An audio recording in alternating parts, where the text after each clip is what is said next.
Hello everyone, good morning. कसे आहात तुम्ही सगळे? आय होप की तुम्ही सगळे मस्त मजेत असाल. बरेच लोक म्हणतात की नवऱ्याने घरचे कामं नको करायला, कारण ते जुना काळातले त्यांचे विचार आहे. पण आजचा जो पुरुष आहे तो बरोबरीत घरची कामं सुद्धा करतो. प्रीतम त्याच्या सकाळच्या ड्युटीला लागला आहे ऑलरेडी, कारण हे त्याचं रोजचं काम आहे. हे रोज डस्टिंग प्रीतमच करतो. तेही फक्त टीव्ही त्याला आवडते म्हणून टीव्हीचा टेबल आणि टीव्हीचं करतो, बाकी काही नाही. बाकी हे सगळं मला करावं लागते, पण हा आवरासावरी तोच करतो. प्रीतम हे मी नाही आवरत. सोफा वगैरे, सोफा तू आवरतो? अच्छा, सोफा पण हा आवरतो म्हणते, पण मोस्ट ऑफ टाइम अवयू घाण करतो तर मीच आवरते, म्हणून म्हटलं की मीच आवरते. नाही, प्रीतमच आवरतो. डस्टिंग वगैरे तो करतो मावशी येण्यापूर्वी, म्हणजे मावशी झाडू पोछा व्यवस्थित करून घेते. आणि पंखा सुद्धा प्रीतमने साफ केला यावेळेस. नॉर्मली सकाळची जेवढी सगळी डस्टिंग आहे ती प्रीतमच करतो आणि मावशी येण्यापूर्वी तो हे सगळी कामं करून घेतो. कधी मी झोपली असती, कधी मी ब्रेकफास्ट बनवत असते, कधी मी योगा करत असते, व्हॉट एव्हर इट इज, पण जी मॉर्निंगची डस्टिंग आहे ती प्रीतमच आवर्जून करतो. मग बाकी दिवसभर अवयूने कितीही घाण केली, कुठेही सोफ्यावर घाण केली, कुठेही केलं तर ते सगळं मग मी बघते, पण मॉर्निंगचं काम जे आहे ते प्रीतमच करतो. चला तर आता तो त्याचं काम करतोय आणि मी सुद्धा किचनमध्ये आली होती. कालची भांडी पण मला लावून घ्यायची आहे, सोबतच ब्रेकफास्ट बनवून घ्यायचं आहे, प्रीतमसाठी ब्लॅक कॉफी करून घ्यायची आहे. आणि आपण जे असतो ना सकाळी सकाळी असं मल्टीटास्क करायला जातो आणि त्याच्याने काहीतरी नक्कीच गडबड होते, आणि माझ्या हातून सुद्धा ती गडबडात झाली आहे. आणि हे सगळेच रिलेट करत असेल, लोकांचं दूध उतू जातं आणि माझं ब्लॅक कॉफी उतू गेली होती आज. पण ठीक आहे, एवढी पण खराब नव्हती झाली. आणि खरं तर मी इंडक्शनवर बनवते, पण याची एक भीती ही असते ना, इंडक्शनच्या आत पाणी गेलं नाही पाहिजे चुकून, पण अदरवाईज करंट लागायची भीती वाटते. सो म्हणून मी लगेच ते सगळं पण पुसून घेतलं. एकीकडे माझा चिला रेडी होतो आहे, आणि मॉर्निंगला चिला जो अव्यूसाठी मी बनवलाय तो मी तूप टाकून बनवलाय आणि सिंपल आपल्या पिठाचं बनवलंय. त्यात भरपूर सारे व्हेजिटेबल्स मी ग्रेट करून टाकले आणि माझा इथे चिला रेडी होतोय. तेव्हापर्यंत बाकी सगळी जी भांडी आहे ती सगळी मी इथे लावून घेतली.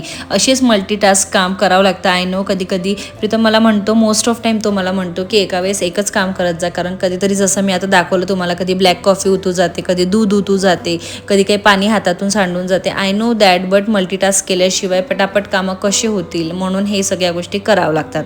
चला असो, प्रीतमला पण चिला दिला. तो नाहीच म्हणत होता, पण त्याला म्हटलं नाही काहीतरी खाऊन घे, कारण जेवणाला तो 1 वाजताच बाहेर पडतो रूमच्या, कारण त्याचं कंटिन्यू मीटिंग्स असतात आणि बरेच त्याला कामं असतात, म्हणून तो 1 वाजेपर्यंत काही बाहेर येत नाही. म्हणून म्हटलं नको, तू खा ब्रेकफास्ट, थोडा तरी कर. आणि मग सोबतच मला ब्रेकफास्ट करायचा नव्हता, मला माझं ज्यूस प्यायचं होतं, कारण मी कॉफी चहा आज काहीच घेतलं नव्हतं. भरपूर वेळा ट्राय करते की अनलेस अँड अंटिल माझी खूपच इच्छा होत आहे, खूपच क्रेविंग होत आहे, तरच मी घेते, अदरवाईज मी माझा ज्यूसच एन्जॉय करते. आता प्रीतमला थोडा वेळ होता, तो कपड्यांची घडी करत होता, तर तेव्हापर्यंत मी सुद्धा तिथेच बसून गेली. गप्पा गोष्टी करता करता माझा ज्यूस छान असं मी पिऊन घेतला. आणि प्रीतमचं एक चाललं आहे की आपण जायचं का कुठे सॅटर्डेला, म्हणजे 15 ऑगस्टला फिरायचं वगैरे. तेच छोटं मोठं डिस्कशन आमचं अधूनमधून होत असते, आणि प्रीतम बरोबर टाईम स्पेंड करणं मला कधीच बोर होत नाही. म्हणजे प्रत्येक दिवसाला मला असं होतं मी त्याच्याबरोबर गप्पा मारत बसू, इकडले डिस्कशन करू, तिकडले डिस्कशन करू, आणि हे कंटिन्यू आमचं चाललेलं असते. जेव्हा कधी मला थोडा जरी वेळ भेटला ना, मी अजिबात सोडत नाही. तो काहीही करत असेल तरी पण मी त्याच्या आजूबाजूला जाऊन पचड करत असते, आणि त्याचंही मन लागून राहते आणि माझंही मन लागून राहते. घरी ना अबोलापणा नको मला कधीच. ओके, सो बघा, सकाळची कामं आपल्या सगळ्यांची असते आणि त्यात वेळ काढून आपल्यासाठी काहीतरी करणं खूप गरजेचं आहे. मी परत आज एकदा तुमच्याशी रेसिपी शेअर केली, आणि आता मी माझ्या ज्यूसमध्ये ना 2 गोष्टी ॲड केल्या आहे. एक म्हणजे पुदिना, जो की मी आधी पण टाकायची, पण त्यानंतर मध्ये नव्हता घरी तर नव्हती टाकत, पण आता मी कंपल्सरी टाकते आहे. आणि दुसरी गोष्ट म्हणजे कढीपत्त्याची आपल्या बॉडीमध्ये खूप सारे फायदे आहे. बिंग अ वुमन्स खूप गरजेची गोष्ट आहे ती. मी याच्यासाठी सांगते, आवळा, कढीपत्ता, बीट, गाजर ह्या सगळ्या गोष्टी खाल्ल्या जात नाही, तर कमीत कमी तुम्ही 1 ग्लास भरून ज्यूस रोज प्या. त्यात थोडं मीठ घालून पिलं ना तुम्हाला काहीच वाटणार नाही. आणि जर तुम्हाला मीठ नाही घालायचं, तुम्हाला तसंच प्यायचं, तुम्ही तसंही पिऊ शकता. आणि खरं सांगते, वेळेत वेळ काढा, थोडं खाली पोट पिण्याचा प्रयत्न करा, कारण त्याने जास्त इफेक्ट असतो आपल्या बॉडीवर. कोणतीही गोष्ट जर आपण खाली पोट खाते तर ती आपल्या बॉडीला लवकर लागते असं म्हणतात. आणि त्यातच हे आहे, मी मॉर्निंगला योगाच्या आधी आज चिया सीड घेतलेलं, त्यानंतर माझा तासभर बरोबर आज योगा झाला, आणि आज मी खूप सॅटिस्फाईड होती. म्हणजे कालपेक्षा आज जास्ती होती, बिकॉज आज ना बऱ्याच गोष्टी मला जमल्या, म्हणजे जास्ती स्ट्रेचिंग झाली माझी. नॉर्मली मी 4 किंवा 5 सूर्यनमस्कार करते, पण आज मी 7 सूर्यनमस्कार केले. आणि असेच छोटे छोटे जे बेबी स्टेप्स आहेत त्याच्याने आपली लाईफ खूप इझी, हेल्दी आणि खूप छान होऊ शकते, हे मला तुम्हाला सांगायचं आहे. सो चला, काल बघा मी तुम्हाला सांगितलेलं हे एक पार्सल मला आलं आहे. म्हटलं चला आता मी ओपन करते. आणि हे जे पार्सल आहे ना, जर तुमच्याकडे लहान मुलं असेल किंवा तुमच्याकडे स्ट्रॉची बॉटल असेल त्यासाठी खूप गरजेचं आहे. ॲक्च्युली अव्यूची जी बॉटल्स आहेत ना ते मी क्लीन करायसाठी आपली काय म्हणते त्याला अगरबत्तीची काडी असायची, त्याला कापूस लावायची आणि त्याच्या स्ट्रॉ क्लीन करायची. पण मला माहितीच नव्हतं की असंही काहीतरी आपल्याला मिळू शकतं. सो मी ना हे स्ट्रॉ विथ दिस ब्रश, खरं तर मला फक्त हा ब्रश हवा होता कारण त्याचा स्ट्रॉ क्लीन करायसाठी मला हवं होतं, पण फक्त ब्रश अवेलेबल नव्हतं कुठेच. तर मी म्हटलं ठीक आहे आपण स्ट्रॉ पण मागवूया, कधीतरी यूज होईल.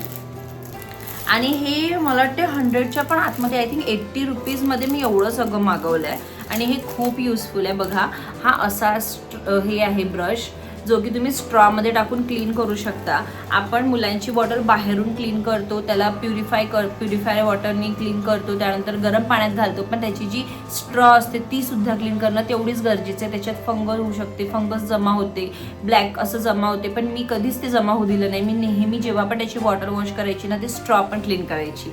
आणि मला ना एक चांगली बॉटल अव्यूसाठी हवी आहे. म्हणजे मी खूपदा ऐकलंय स्टीलची बॉटल, पण स्टील पण चांगलं असावं. खूपदा ना आता रस्त्यावर पण स्टीलचे बॉटल्स विकतात, पण ते एवढे चांगले नसतात. तो स्टील आपल्या मुलांसाठी चांगला नाही आहे किंवा आपल्यासाठी पण चांगला नाही आहे. सो चांगलं प्रॉपरच स्टील मला घ्यायचं अव्यूसाठी. आणि ह्या ब्रशसाठी खरं तर मी हे प्रॉडक्ट ऑर्डर केलं होतं आणि फायनली मला हे ब्रश रिसीव्ह झालं आहे. तुम्हाला पण याची लिंक हवी असेल ना, मला कमेंटमध्ये करा मेसेज, मी तुम्हाला याची लिंक शेअर करेल कम्युनिटी पोस्टमध्ये. आणि याबरोबर मला 8 स्ट्रॉ पण मिळाले आहे, ज्यात 2 बेंड म्हणजे थोडेसे टिल्ट असतात ते आणि 2 स्ट्रेट आहेत. आणि तुम्ही घाबरू पण शकत नाही यात, कारण बघा याची ही भीती वाटते ना आपल्याला की हे मुलांना लागू शकते, पण हे खूप सॉफ्ट आहे. म्हणजे बघा हे ना थोडंसं त्यांनी कर्व दिलं आहे, असं सॉफ्ट आहे. आणि याने तुम्ही पण ज्यूस पिऊ शकता, म्हणजे मी तर रोज पितेच त्याच्यासाठी. आणि हे स्ट्रॉ पण तुम्ही क्लीन करू शकता याने. बघा हे असं इझिली जातं आणि आतमध्ये जाऊन असं प्रॉपर क्लीन करता येईल तुम्हाला. सो हे खूप छान आणि युजफुल प्रोडक्ट आहे. म्हणजे तुमच्याकडे मुलं असतील तर त्यांचे बॉटल्स क्लीन करायसाठी तुम्ही हे नक्की ऑर्डर करा इफ यू वॉन्ट. आणि असे 2 सेट्स मला आले, मला वाटते 40 रुपयाला एक पडलं असं तुम्ही समजू शकता. सो चला आता बाकीची जी घरची कामं आहेत ती आवरायला घेते. आणि आज मला किराणासाठी लिस्ट पाठवायची आहे त्या दादांना, तो आणून देतो घरी, मग 2-3 तासांनीच आणून देतो. आज मला ते महत्त्वाचं एक काम करायचं आहे. आणखी एक गोष्ट, मला सोफ्याचे कवर जे आहेत ते काढून घ्यायचे आहे. तुम्ही नेहमी माझ्या सोफ्यावर एकच कवर बघता, त्याचं रिझन हेच आहे की अव्यू खूप घाण करतं, मग मी वॉश करून लगेच टाकून देते ते. पण मी म्हटलं नाही आता आपण काहीतरी चेंज करूया, आणि त्यासाठी म्हणून मला सोफ्याचे कवर जे आहेत मी घेतलेत नवीन, माझ्याकडे आणखी 2-3 जोड्या आहे, पण काढायचं मग परत जास्ती होतात, वॉश करा ठेवा, ह्या सगळ्या गोष्टींमुळे मी घाबरत होते. पण म्हटलं नाही यार आपण करावं ते. सो आज मला ते पण कट करायचे, कारण मी जेव्हा घेते ना तेव्हा त्याची अशी मोठी लढी असते, ती 10ची असते आय थिंक, आणि मग त्याला तुम्ही सेटमध्ये कन्वर्ट करू शकता, असं काहीसं आहे ते. सो चला आणखी दिवसभरात काय काय होते तुमच्याशी शेअर करते. व्हिडिओ शेवटपर्यंत नक्की बघा. अजून चॅनल सबस्क्राईब केलं नसेल तर नक्की करून घ्या, कारण छान छान व्हिडिओज तुम्हाला बघायला मिळणार आहे. चला स्टे कनेक्टेड. आधी कधीच प्रीतम कोहळा, भोपळा किंवा पंपकिन म्हणा कधीच खात नव्हता, पण मी एकदा सहजच भाजी बनवली आणि त्यानंतर तो बोलला की हां कधीतरी बनवत जा. आवडलं होतं त्याला ते, पण त्याचं हेच होतं की त्याची जी मागची साल आहे ना ती काढून बनव. आणि एक खरं गोष्ट सांगते तुम्हाला, कधीतरी तुम्ही कोहळा घेता किंवा म्हणजे पंपकिन घेता ना, तर त्याचं मोस्ट ऑफ टाइम ट्राय करा की त्याची जी पाट आहे ना ती डार्क ग्रीन कलरची असावी किंवा काळ्या कलरची असावी. त्याने तो कोहळा थोडा गोडसर पण असतो आणि चांगला असतो, पिकलेला नसतो, अशी माझी आई, माझी आजी म्हणायची. आणि मी आता जेव्हा कधी असं मला मिळाला ना कोहळा असं डार्क कलरचा, तर मी नेहमीच घेऊन येते.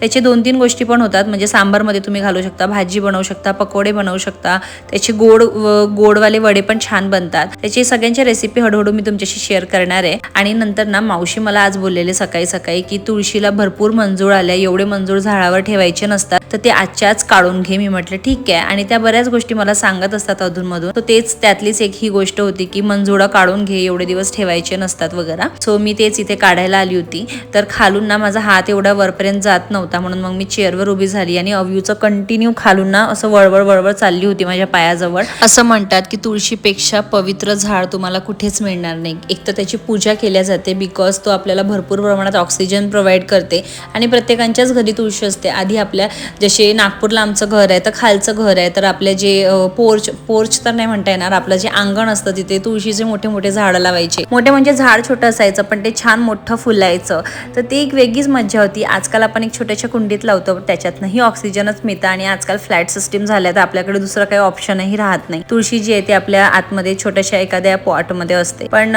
मला ना खरंच इच्छा आहे की असं माझं खालचं घर असावं किंवा बाहेर असं अंगण असावं छोटंसं, तिथे मी छान असं रोप लावेल आणि ते मोठं होईल, येता जाता त्याच्यावर नजर पडेल असं. म्हणजे मी खूपदा बघितलं आहे की आपलं जे घर आहे ना, तर घराच्या दारात दिवा लावतात, कारण तिथे आधीपासून तुळशी ठेवल्या जायची, तर तिथे दिवा लावायची. पण आता असं होते की आपण फ्लॅटमध्ये असलं की आपल्या दारासमोर दिवा लागत नाही, नेहमी तुळशी पुढेच दिवा लागतो.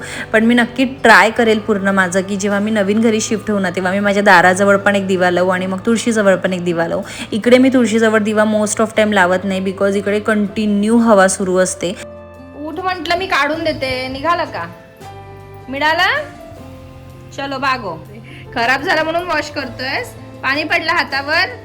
अव्यू जा आतमध्ये जाऊन खेळ, नाही तर मी घेऊन टाकेन. निंबू खायला किती आवडते हे तर तुम्हाला माहितीच असेल. तो मला सख्खा मागत होता, मी त्याला कसं एक फोड मी याला दिली आहे. तसं तर निंबू खाणं चांगलं असते, यात काही वाईट नाही आहे, पण फक्त भीती एवढी वाटते की सर्दी नको व्हायला किंवा खोकला नको व्हायला. पण तो खूप एन्जॉय करतो आणि खातो. म्हटलं ठीक आहे, थोडंसं द्यायला काही हरकत नाही. यातला अर्धा जो रस आहे तो सकाळी मी गरम पाण्यात पिलं होतं, आता बाकीचं याला दिलं. बघा इथे छान माझी पूजा पण झाली आहे. यावेळेस मी पांढरे फुलं आणले होते देवासाठी, म्हटलं काहीतरी जस्ट फॉर अ चेंज आपण दुसऱ्या कलरची किंवा केशरी पण आणली आहे. तर उद्या परवा केशरी सुद्धा चढवणार आहे मी. आणि उद्या अमावस्या आहे, त्याच्या दिवशी अमावस्या आहे. तर मावशी मला बोललेले, जे माझ्याकडे काम करायला येतात ना, ते बऱ्याच गोष्टी मला सांगतात. तर ते बोललेले की उद्या सगळे दिवे छान धुवून घ्यायचे, घासून घ्यायचे, त्यानंतर त्यांची पूजा करायची आणि सगळ्या दिवांमध्ये दिवे लावायचे, कारण उद्या आय थिंक दीप अमावस्या आहे आणि ती प्रत्येक वर्षी येते. आणि उद्याला मी करणार आहे तसलं काहीतरी. हे बघा आमचं निंबू खाय बाळ. सो उद्याचा व्लॉग तर मी शेअर करणारच आहे तुमच्याशी. आणि तुम्हाला पण याबद्दल काही माहिती असेल, काही नॉलेज असेल तर मला नक्की कमेंट सेक्शनमध्ये येऊन समजावा, सांगा, मला पण चांगलं वाटेल. सो अव्यूची आंघोळ वगैरे झाली आहे. मला आता करायचं आहे भाकऱ्या, भाजी पण झाली, तुम्हाला दाखवतो. अशी काहीशी मी बनवते भाजी. आमच्याकडे ना नागपूरला याला कोहडा म्हणतात, कोहडा असं म्हणतात, आणि पुण्याला याला गंगाफळ म्हणतात. यावेळेस मी ½ kg आणलं होतं, कारण मला डोसा पण बनवून घ्यायचा, तर सांबारमध्ये टाकायला वगैरे पण बरं पडतं. सो सांबारमध्ये म्हणजे आपला जो सांबार असतो त्याच्यामध्ये कोहळं, आणि दुसरं म्हणजे मी मुंगाची शेंगा पण घालते. मी रोज ट्राय करते की एकदा दिवसातून तरी भाकरी खायचं आणि एकदा चपाती खायचं. नॉर्मली आपल्याकडे 2च स्वयंपाक होतो आणि कधी कधी असंही होतं की 2 टाईम चपाती 2 टाईम भाकरी. आणि आजकाल मला भाकऱ्या खूप छान जमतात, त्याच्यामुळे माझा कॉन्फिडन्स आणखी वाढला आहे की हो यार आपण खायला पाहिजे, हेल्दी पण आहे, ॲज वेल एज त्याच्याने जास्ती भूक लागत नाही, पोट असं भरलेलंच असतं आणि ते चांगलं आहे आपल्या हेल्थसाठी. सो म्हणून कधीतरी मोस्ट ऑफ टाईम म्हणजे मी बनवत असते भाकरी. आणि आजकाल माझ्या फुगतात पण ना, तर ते मला खूप छान वाटते, नरम पण होतात, तर छान वाटते. आता अव्यूला जेवण वगैरे भरवलं होतं आणि सोबतच मग आता मी म्हटलं चला वेळ आहे 10-15 मिनटं, तेव्हापर्यंत आपलं जे सॅलेड आहे तेही कट करून घेऊ. तर मी सॅलेडमध्ये मोस्ट ऑफ टाईम गाजर काकडीच घेते, मला कांदा टमॅटो वगैरे एवढा जात नाही आणि तो कापल्यानंतर तसाच राहतो, म्हणून आम्ही काकडी गाजर बीटरूट वगैरे घेतो. सो तेच मी इथे कट वगैरे करून घेतलं. प्रीतम पण ब्रेक घेऊन आला होता आणि मग मी छान आम्हा दोघांचं पण जेवणाचं ताट इथे रेडी करून घेतलं आहे. बघा छान भाकरी भाजी पोळी वरण असं सगळं जेवण घेतलं आहे. पापड पण भाजले होते, पण आधी लक्षात नव्हतं प्रीतमला द्यायचं. नंतर मी त्याला पापडसुद्धा द्यायला गेली, पण प्रीतम बोलला नको देऊ, कारण त्याला दिल्या अव्यू आलेला आणि अव्यूचं असं असते की खात नाही, तो घेतो आणि त्याला चुरा करतो आणि मग ना छोट्या छोट्या जिथे त्याला गड्डे दिसले तिथे नेऊन टाकतो. सो म्हणून प्रीतम बोलला की नको, हे नेऊन ठेवतो, नंतर मला लागलं तर मी घेईल. आणि बघा आता मी तुम्हाला डायरेक्ट इव्हिनिंगच्या वेळेस भेटते, म्हणजे 4-4:30 वाजले होते. दुपारी अव्यूला झोपावलं आणि आज मी हेअर वॉश केलं होतं, त्यामुळे मलाही खूप छान झोप लागली. सो मी पण एक छोटीशी झोप घेऊन घेतली आणि बघा मी उठल्यानंतर थोडा चहा पिला, थोडं 10-15 मिनटं थोडी स्ट्रेचिंग केली, कारण बॉडी थोडीशी दुखायला लागली आहे. रोज योगा करते त्यामुळे, म्हणजे स्ट्रेचिंग करतो आपण ना तर बॉडी दुखते, म्हणजे जे स्ट्रेच होते आपले जे स्किन स्ट्रेच होते ना त्याच्याने थोडं दुखायला लागलं, तर मग ते परत 1-2दा हळूहळू करायचं, म्हणजे थोडंसं स्टेबल होतं. आता अव्यू पण झोपून उठला होता, त्याला असं झालं की आई दिसली नाही आणि एकदमनी त्याला मी बाहेर बसलेली दिसली ना, असा पळत सुटला माझ्याकडे आणि एकदम मग मला असं हग वगैरे करत होता आणि त्याला खूप छान वाटतं. आवडतं माझ्याबरोबर टाईम स्पेंड करायला, म्हणजे प्रत्येकच बाळाला आपल्या आईबरोबर आवडतं. आणि मी खरंच सांगते प्रीतम अजिबात रोमॅन्टिक नाही आहे, माझा लाड पण करत नाही कधीच, पण त्याच्याचसाठी मला देवाने असं बाळ दिलं आहे जो माझा इतका लाड करतो, भरभरून लाड करतो. मला असं होतं की अरे अव्यू मागे हो, थोडं सोड मला, पण तो कंटिन्यू माझा लाड करू शकतो आणि तो 24 तास माझ्याबरोबर बसून राहू शकतो, म्हणजे एवढं भारी वाटतं ना. आता मी त्याला म्हटलं झालं लाड वगैरे, आता बाकी सगळी कामं करायला पण मला घ्यायची आहे. मी चहा पण घेतला होता आज, कारण झोपून उठल्यावर माझं खूप डोकं दुखत होतं, कारण मी झोपताच ना म्हणजे झोप येत होती मला खूप जास्ती. त्यावेळेस मी एडिटिंग करत होती आणि ते पूर्ण प्रेशर माझ्या डोक्यावर आलेलं, सो त्यामुळे डोकं दुखत होतं. थोडंसं ब्लॅक टीच केला होता. दूध सध्या आमच्याकडे आणणं बंद आहे, कारण प्रीतम पण ब्लॅक कॉफी घेतो आणि मी सुद्धा ब्लॅक टी घेते. आता म्हटलं चला पटकन झाडू वगैरे मारून घेते, कारण दुपारी अवीने खूप कचरा केला होता आणि प्रीतमलाही थोडं बरं नाही वाटत आहे, म्हणजे त्याला थोडंसं मळमळ होत होतं. तर नाहीतर तो झाडू मारतो इव्हिनिंगचा, पण आज मीच मारायला घेतला. झाडू वगैरे मारून घेतलं, छान देवाची पूजा पण करून घेतली आणि मग छान असं स्वयंपाक केला होता. मी टोमॅटोची चटणी बनवली होती आणि भाकरी बनवली होती. छान देवाची पूजा केल्यावर मला खूप प्रसन्न वाटते आणि मला खरंच देवाला नैवेद्य करूनही खूप छान वाटते. म्हणजे मोस्ट ऑफ टाइम घाईघाईतनं मी विसरून जाते, पण मला ही रोज प्रॅक्टिस ठेवायची आहे. मला खूप छान वाटते. अव्यूचं जेवण इथे झालं आहे आणि माझी शेवटची चपाती मला फक्त बनवायची होती आणि तो बघा जिथे मला चपाती बसून बनवायची असते ना तिथेच तो उभा होता. एक घास खाऊन तो माझ्याकडे आला होता. प्रीतम मला बोलला त्याचं जेवण व्हायचं आहे. मग त्यानंतर अव्यू आणि प्रीतम बसून छान असं जेवण करत होते आणि अव्यूनं आजकाल खूप गुड बाळासारखं असं वागायला लागलं आहे. तर थोडंसं आश्चर्य पण वाटते आणि थोडं छान पण वाटते की आपलं बाळ मोठं होत आहे, खूप छान असं शहाण्या बाळासारखं वागत आहे. आणि कधी कधी जेव्हा त्रास द्यायला लागते ना तेव्हा असं वाटते अरे यार किती त्रास द्यायचं, बस झालं असेल. चला असं मुलांचे मूड स्विंग्स होतात, अरे यार आपण मोठे झालोय, आपलेच मूड स्विंग्स होतात तर मुलांचे तर होणारच आहे. चला असं आमच्या सगळ्यांची जेवणं झाले, भांडी वगैरे पण क्लीन केली, किचन पण माझं छान असं क्लीन झालं होतं. म्हटलं चला आता व्ह्यूची बॉटल पण क्लीन करते आणि आज काल जे प्रॉडक्ट रिसीव्ह झालं होतं ते कसं मी वापरते ते सुद्धा तुम्हाला सांगते, माझा एक्सपिरियन्स शेअर करते. सो खरंच हे खूप युजफुल आहे. बघा आता मला इतकं इझी झालं ना हे स्ट्रॉ क्लीन करणं, अदरवाईज मी त्या काडीने कितीतरी वेळ करत बसायची. आणि ह्या स्ट्रॉ खूप युजफुल आहे, म्हणजे तुमच्याकडे पण जर बॉटल्स असेल असे कोणते लहान मुलांचे तर तुम्ही नक्की हा स्ट्रॉ म्हणजे कन्सिडर करू शकता. आणि विदिन 100 रुपीज तुम्हाला स्ट्रॉ विथ, मला तर 8 स्ट्रॉ मिळाले आणि त्याच्यानंतर 2 असे ब्रश मिळाले, म्हणजे एक तुटलं तर दुसरं वापरू शकता असं. आणि खरं तर हे तुटण्यासारखं आहेच नाही आणि बेंड पण होतं, ते बघू शकला असाल तुम्ही आता 2 मिनिटापूर्वी, ते बेंड पण होतं, असं नाही की बेंड केलं की तुटेल वगैरे. आणि माझ्याकडे नॉर्मल ब्रश पण आहे बॉटल वॉश करायचा, तो आधीपासूनच आहे, फक्त स्ट्रॉसाठी मला स्पेशली मागवून घ्यायचा होता. आणि अव्यूची बॉटल पण इथे क्लीन करतच होते, तर म्हटलं चला माझी पण बॉटल क्लीन करून घेते. मी ना आजकाल एक ट्राय करते की ह्या बॉटलमधनं 2 ते 3दा पाणी भरून दिवसभर प्यायचं म्हणून. तर म्हटलं चला ही पण बॉटल छान अशी क्लीन करून घेते. ही प्रीतमची बॉटल आहे, लग्नाच्या ही खूप आधी त्याने घेतलेली बॉटल आहे आणि आता ही मी यूज करते. स्टीलची बॉटल आहे, छान बॉटल आहे. अशाच बॉटलमधली एखादी मला छोट्या साईजची अव्यूसाठी घ्यायची आहे. त्याला डायरेक्ट असं पाणी पिता येणार नाही, म्हणून म्हटलं की जो छोटा ग्लास असतो ना तशा टाईपमध्ये काहीतरी बॉटल घेऊया. ग्लासने तो खूप आवडीने पाणी पितो, पण सोबतच पिण्यापेक्षा जास्त खेळायला बघ, म्हणून म्हटलं नको आता सध्या तो छोटा आहे तेव्हापर्यंत आपण स्ट्रॉच्याच बॉटल वापरूया. इथे मी दोन्ही बॉटल वॉश केले, छान त्याचे स्ट्रॉ वगैरे पण वॉश करून घेतले होते. आणि त्यानंतर ना मला एक प्रोडक्ट आज परत रिसीव्ह झालं होतं, चला तुमच्याशी पण शेअर करते. मिशोवरनं एक प्रोडक्ट मागवले माझ्यासाठी, जे की खूप गरजेचं होतं. बऱ्याच दिवसाआधी ना माझ्याकडे एक ॲप्रॉन होतं जे की मी डीमार्टमधनं घेतलं होतं आणि ते खूप छान होतं, बरेच दिवस चाललं पण ते. आणि मला ते आताही कुठेतरी आहे घरात, पण मला ते वापरायचं नाही कारण ते खूप खराब झालं आहे. त्याचा कापड जो आहे ना तो आता थोडासा निघायला लागला आहे आणि तो बरेच दिवस मी वापरला. तो मिशोवरनं ना मी हे मागवले, ॲप्रॉन मागवले जे की कॉम्बो सेटमध्ये आले आहे. आता मी ओपन करून बघते याची क्वालिटी कशी आहे, मग तुमच्याशी पण शेअर करते. मी जे डीमार्टमधनं घेतलेलं ना ते थोडंसं कापडाचं होतं आणि मोठं होतं. हे आय थिंक प्लास्टिकचं आहे, पण छान आहे. सी मस्त आहे. प्लास्टिकचं असल्यामुळे ना पाणी आत जाणार नाही, कारण तुम्हाला माहिती आहे की मी जेव्हा कधी भांडी वगैरे वॉश करते तेव्हा पाणी जातं. तर हे कापडाचं नाही आहे, प्लास्टिकचं आहे आणि मला वाटतं आपण हे यूज करू शकतो, कारण कापडाचं असतं तर कसं कपड्यांमध्ये पाणी पण लागतं. आणि हे मस्त आहे, आवडलंय मला. हे जे बाजूला डिझाईन आहे ना हे खूप क्यूट वाटतंय आणि हे जे डिझाईन आहे हे कापडाचे आहे दोन्ही पण कडनं आणि हे फक्त प्लास्टिकचं आहे. आणि 2 आहेत, म्हणजे अल्टरनेट कलर्समध्ये 2 आहेत. मी दाखवते दुसरं पण तुम्हाला. खूप दिवसाचं चाललं होतं मला हे घ्यायचं आहे आणि फायनली मी हे ऑर्डर केलं. यार खरंच कलर सुद्धा खूप छान आहे. क्वालिटी पण छान आहे. म्हणजे कापड नाही आहे, प्लास्टिक आहे. ॲक्च्युली प्लास्टिक पण नाही आहे, समथिंग वेगळंच आहे काहीतरी मटेरियल, पण छान आहे. मी घालून दाखवते बघा. असा काहीसा याचा लुक येणार आहे.